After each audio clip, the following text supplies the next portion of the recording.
We're going on the Slinky Dog Dash. How do you feel about it, Eliza? Huh?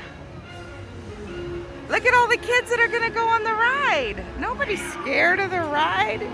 You went on Space Mountain. You could do this. This is not Space Mountain. How did you feel about Space Mountain? How did you feel about Pandora? Not good. Which one made you cry? Both of them. But you went on Spaceship Earth yesterday, and on the test track, you went fast on a race car at Epcot. Yeah?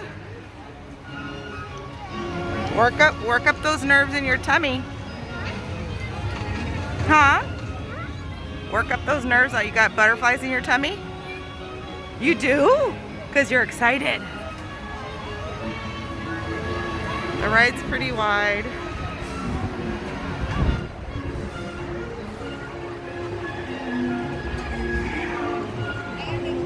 Okay, Nana. It doesn't go upside down. It just goes up on a hill and down. Look, they're coming back.